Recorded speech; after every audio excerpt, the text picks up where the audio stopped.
Joining me is Thaddeus McCotter, a member of the House of Representatives in the Republican majority, and stepping in, John Avlon, who's just come from CNN after commenting on this very fast-moving, I don't want to say breaking story. John, good evening to you. Good evening, John. We go immediately to a member of Congress who's well-informed where we are tonight. Thaddeus, Congressman, a very good evening to you. The audience is waiting to learn how the House works now that there is, in the opinion of the Speaker of the House and the Majority Leader, no vote tonight. What is next in order to resolve this conflict with the U.S. Senate? Good evening, Congressman. Well, good evening. The first procedural steps are going to be to reject, eventually tomorrow, I think starting at 10 o'clock, reject the Senate's bill, Senate amendments to the House bill. Then you have to go through the process of asking for conferees, which I think is the course that our leadership wants to take. Then you'll have a motion to instruct from the Democrats. It's a minority procedural device.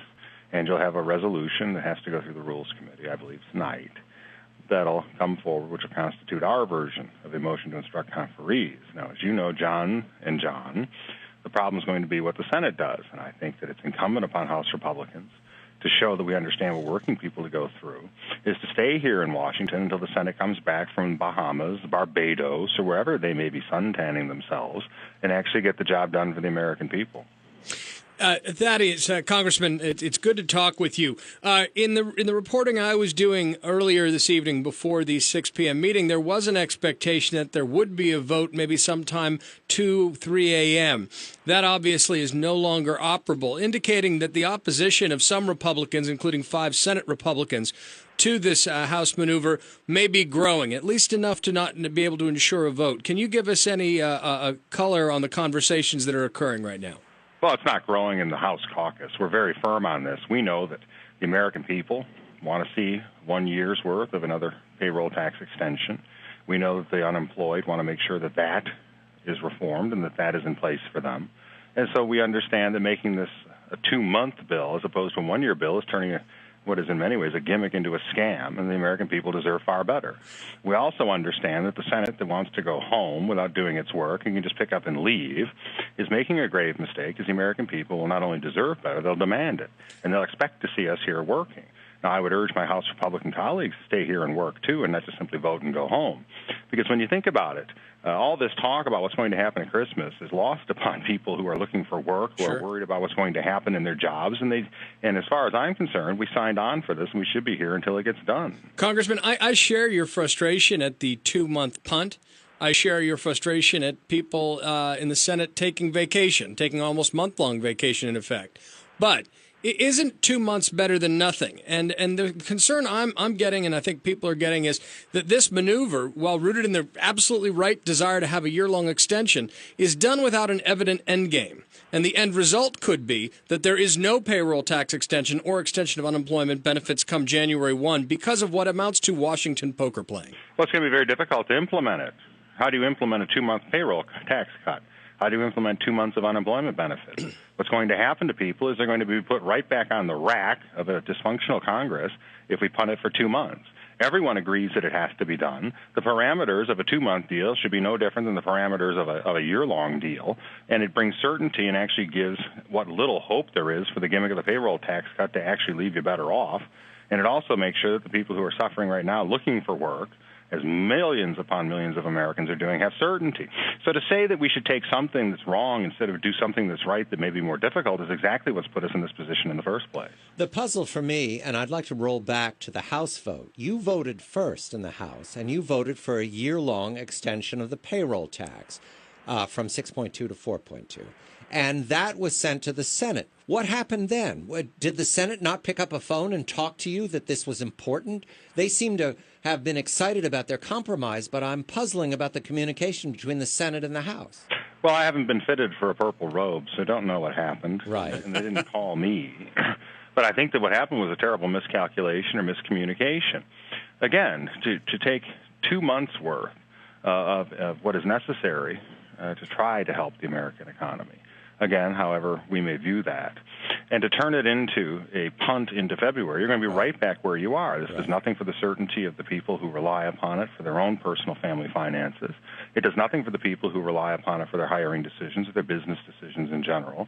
And it does nothing overall for the American economy to go for 2 months and to wind up on the heels of a failed super committee, to wind up on the heels of a failed attempt to have a one-year plan, to be back here in February wishing there was a leap year day so they can keep on arguing about it to try to get it done before a deadline. All right, let me look for a cynical explanation.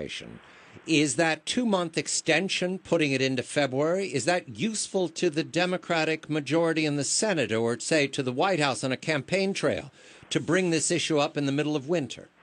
Oh, I don't want to speculate on that because, as you and I have talked before, never mistaking competence for conspiracy, especially when it comes to people like Senator Reid. Why the hamster on the treadmill of his mind stalled at 2 months instead of 12 is between him and God, and you if he ever tells you. Let me ask Mr. Avalon, did you find an explanation from the Democratic speakers today as to why 2 months is preferable to a year? Why put it in the middle of winter when we start all over again? Well, I think two things. First of all, when you talk to people that I've spoken to in Washington, I defer to the congressman on this, it does seem to be a genuine disagreement about how to pay for it. Now, on one level, I'm always happy to hear people talking about paying for tax cuts. That itself has been a controversial concept in recent years, but I'm all for that. The second bit was the role that the Keystone Pipeline was playing in it, and the fact that it was attached to this bill, that then revisiting it in February might allow for both a better vision for how to pay for it and create possibly some wiggle room on the Keystone, which had been, up until this point, one of the major sticking factors. Let's Congressman McCotter, is the Keystone XL pipeline a critical component here? Have you has that been presented in that fashion with the Senate or with your own leadership? It's a critical component for the House, and we've had broad bipartisan support for it in the Senate. We've seen it pass procedural hurdles there. And as for John Avalon's point, I remind everyone the government pays for nothing and the taxpayers pay for everything. We do not live in a socialist state or a dystopia that is run by bureaucrats in Washington. So when government refrains from taking your money, it does not cost government anything. It saves you the cost of having to give it to them to squander on somebody else. Now, Congressman? that the House has actually put forward a bill that not only includes the pipeline to create jobs in the United States, it also handled offsets to make sure that we did not increase the deficit or debt or hurt Social Security in the process of leaving the payroll tax cuts in place and giving unemployment to the suffering Americans looking for work, is far more than you would think that the Senate has done. And all they've really done is cut it down to 2 months. Congressman, I appreciate your point about the offsets, but I think that is the point. It becomes a question of how you deal with deficits and debt, or if you think that all tax cuts pay for themselves. Is it easier to pay for 2 months than it is for a year? No, look, I think punting for 2 months is pathetic. Well, you can't. In fact, I do know, and I mentioned this because I talked to Jody Schneider of Bloomberg News yesterday, that companies preparing payrolls, the first check of the year, now must prepare 2 kinds of payrolls, one with and one without the cut. And every day we go now, there'll be more companies from large to small having to prepare that. Well, and on John Avalon's point, which he's right about, not all tax relief is going to have the equal effect on the economy, which is why many of us refer to the payroll tax cut holiday as not real sustainable leading to real economic growth that is sustainable, that will actually pay for itself over a period of time in terms of increased revenues to the government through increased business activity.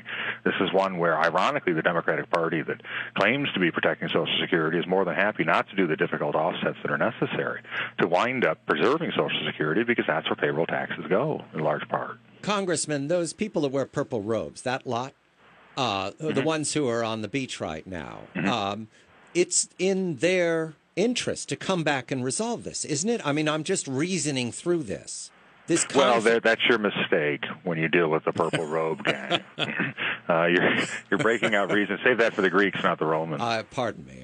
I just wanted to anticipate. In antiquity, yes, not modern day.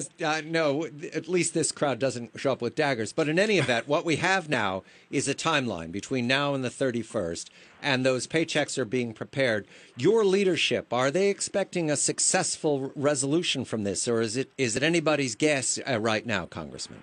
I don't think anybody goes into a confrontation expecting to lose. And I don't think that we should view this as a zero-sum game. I think the best thing is for a win-win situation, not for the House and Senate, but for the American people who are paying payroll taxes and who are looking for unemployment assistance while they try to find work in a difficult economy. The real winner has to be the American people. And I think you're right, John, on your point. They may not, the Purple Robe Gang may not bring knives or stab you anymore. They have staff that does that. But hopefully we can put that aside and do what's right for the American people. Congressman Thaddeus McCotter, he represents the 11th Congressional District of Michigan. That's Livonia, that's West Detroit. John Avlon of CNN, Newsweek, and the Daily Beast. And right now, because the House of Representatives is meeting, they are doing the business of the American people. This is the people's house. They are working. The United States Senate, which is the result of a compromise in the 18th century that we've all learned to regret, is on vacation. John Avlon, I'm John Batchelor.